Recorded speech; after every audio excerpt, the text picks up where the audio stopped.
naujasis Sony Ericsson flagmanas Xperia Arc. Išties išskirtinis telefonas, visų pirma, dėl savo arkos formos išlinkimo per vidurį.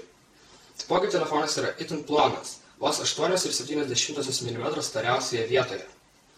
Taipogi telefonas gan išskirtinis ir dėl kelių naujų technologijų. Pirmoji būtų Mobile Bravia Engine technologija vartojama 4,2 colio LED ekrane. Jos dėka vaizdas ekrane atkuriamas ryškesnis bei aiškesnis. Tad savaime aišku, to pasekoje naudojantis telefonu prieš saulę, vaizdas vėlgi yra aiškesnis bei ryškesnis. Kita technologija būtų Sony Exmor R šviesos sensorius naudojamas 8,1 megapikselio raiškos kameroje. Jos dėka kamera pasisavina daugiau šviesos iš aplinkos, tad nuotraukos padarytos blogo apšvietimo sąlygomis gaunasi geresnės. Manau, būtų tiek apie teoriją, dabar galima pažiūrėti telefoną iš arčiau. Viršuje matome mini HDMI jungtį, telefoną bei ekraną išjungimo mygtukus, kurie dar tarnauja kaip ir begarsės skrydžio aplinkos aktyvavimo mygtukai. Čia matome 3,5 mm audio jungtį, vietą pakabukui, mikrofoną, štai čia matome dar ir antrąjį mikrofoną, kameros mygtukas, garso bei priartinimo reguliavimo mygtukus, bei micro USB jungtį, kur dar tarnauja kaip ir pakrovėjo jungtis. Gale matome 8,1 megapikselio raiškos HD kokybę sugebančią fiksuoti kamerą, naudojančią Sony Exmor R šviesos sensorių, bei LED blykstę jai. Priekyje matome 4,2 colio dydžio LED ekraną, kuris naudoja vėlgi jau mano minėtą Mobile Bravia Engine technologiją. Išties ekranas geras labai, atkuria iki 480 ant 854 taškų rezoliuciją. Pačioje matome 3 fizinius mygtukus, tai būtų grįžimo atgal namų bei funkcinis. Na, viršuje matome šviesos sensorių, kuris reguliuoja ekrano apšvietimą, atsižvelgiant į aplinkos apšvietimą. Tad manyčiau tiek apie telefoną patį išorėje, galime pasinerti į Android pasaulį. Telefone sukasi Android 2.3 Gingerbread operacinė sistema, kuri veikia išties sparčiai ir nekankina vartotojo tokiais užrašais, kaip prašome palaukti. Savaime aišku, jeigu programa reikalauja prisijungimo prie interneto ryšio, gali tekti šiek tiek palaukti, tačiau ne telefono, o operacinės sistemos bėda. Štai čia matome 5 darbalapius, kuriuos galima susikonfigūruoti kaip tik norite. Štai aš prisidėsiu elementariausią programėlę, kad ir Wi-Fi įjungimo ir išjungimo mygtukus. Va, štai. Jeigu dabar paspausčiau, išsijungtų Wi-Fi ryšys. Tad priekyje matome 3 darbalapius, kurie plečiasi atsižvelgiant į programų gausą. Vėlgi pas mane programų nėra daug, tad ir darbalapių yra 3. Tad pirmiausia norėčiau pašnekėti apie naršyklę, kuri veikia neįtikėtinai sparčiai. Štai, tarkim, aš įsiu į savo blogą ir turėtų užkrauti greičiau nei per 7 sekundės. Štai. Blogas dar neužkrautas. Štai, pirmai užkrautas blogas.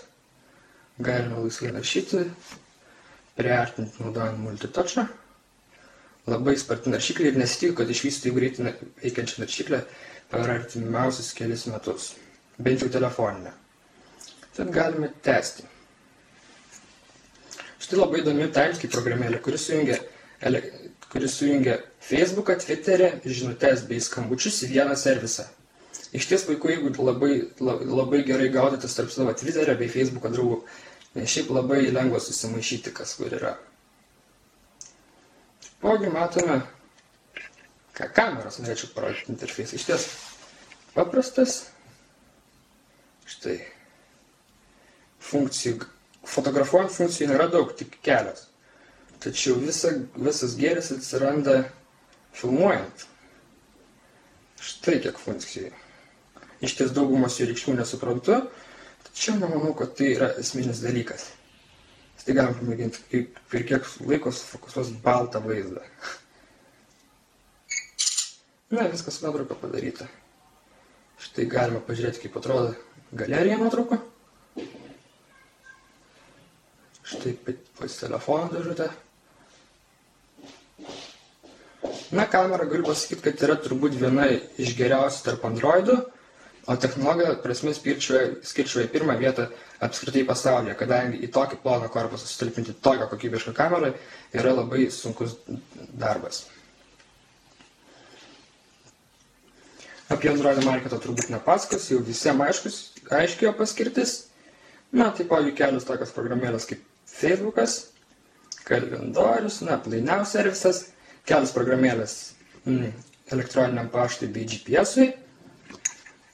Track ID programa šiek tiek įdomesnė, kadangi jinai iš dainos fragmentų sugeba nustatyti jos pavadinimą bei atlikėją. Ir iš tiesų įveikia gan tiksliai. Taipogi norėčiau parodyti, kaip telefonas susidoroja žaidimais. Šiuo atveju tai būtų Let's Golf. Taip, aš noriu perkrauti. Galbūt telefonas kiek lėtai kraunasi, ta prasme turiu omeny žaidimus, bet štai matome, iš ties ilgai netruko.